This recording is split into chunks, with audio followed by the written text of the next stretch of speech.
أعوذ بالله من الشيطان الرجيم. بسم الله الرحمن الرحيم وبه نستعين وصلى الله على محمد وآله الطاهرين.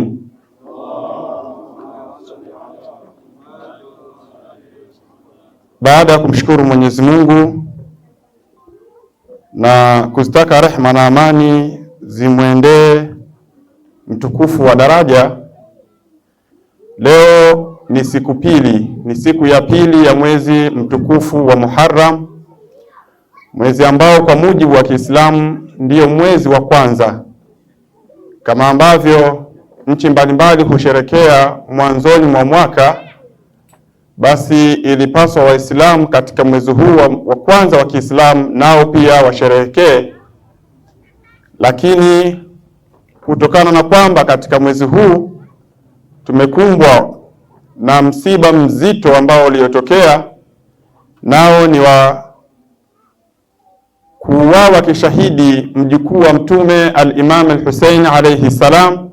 Hivyo itakuwa ni suala la ajabu kuona Muislamu akisherehekea mwezi huu mtukufu, akisherehekea masiku haya, kwa sababu ni masiku ambayo dunia imegubikwa na majonzi.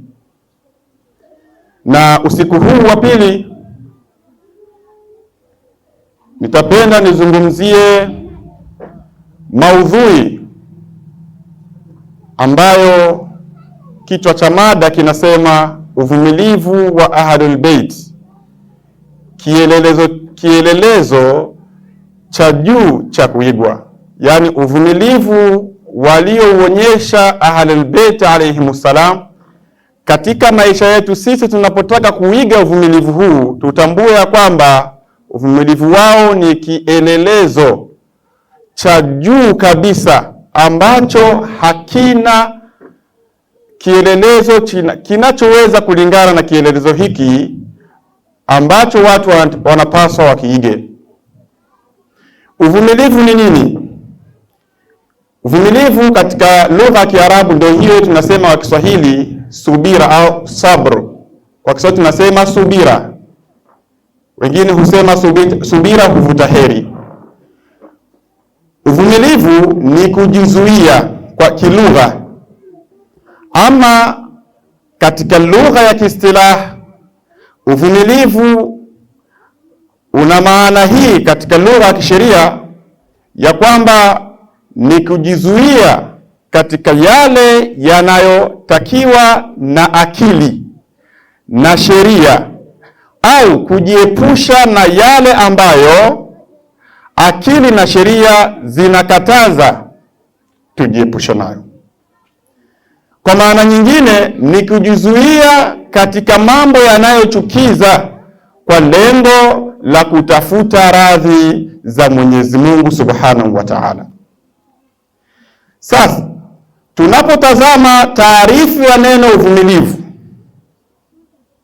na lililobeba maana ya kuvumilia matatizo ambayo binadamu yamekuwa yakitukumba na kutusonga kila wakati, sawasawa matatizo haya yawe ndani ya familia zetu, kwa maana ndani ya mke na mume, au yawe ni matatizo yanayohusu watoto ndani ya familia, kwa maana mzazi amejitahidi kuonesha kila aina ya malezi kwa mtoto wake, lakini mtoto kila kimtazama baba yake anamwona kama ni mdogo wake tu, hakubali yale malezi ya mzazi wake.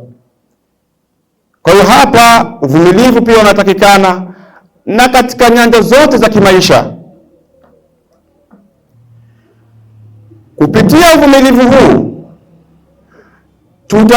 tufanyeje binadamu katika jambo ambalo ni gumu kulivumilia, kwa natija za akili zetu tulizozifikia, tufanyeje ili tuweze au ili tusiweze kutoka nje ya kutahammali, kuvumilia zaidi na kuchukua maamuzi ambayo ni mabaya zaidi katika maisha yetu, kupitia kuiga kutoka kwa Ahlul Bait alayhimussalam. kwa sababu uvumilivu unapokosekana, maisha ya ndoa huwa yanabeba talaka. Uvumilivu unapokosekana, watoto huwa wanapokea laana, na mtoa laana wa kwanza huwa ni mzazi wa kiume. Yaani akiona mtoto wake amepinda tu kidogo, mtoto mkubwa sio vichanga hivi, akiwa amepinda tu kidogo, laana, mama fulani na watoto wangapi, punguza idadi. Kama na watoto 4, punguza idadi, baki 3. Kwa hiyo sisi tunapaswa tuwatazame watu wa nyumba ya Mtume kama kigezo cha sisi kufidika nao ili kuweza kuboresha maisha yetu ya kijamii ya kila siku. Mwenyezi Mungu anasema, wasbir nafsaka ma'a alladhina yad'una rabbahum bilghadati wal ashi yuriduna wajha. Mungu anamwambia Mtume kwamba wewe pamoja na wenzako ambao masahaba wako ambao wanamtaja Mwenyezi Mungu, wanamdhikiri Mwenyezi Mungu usiku na mchana, vumilieni.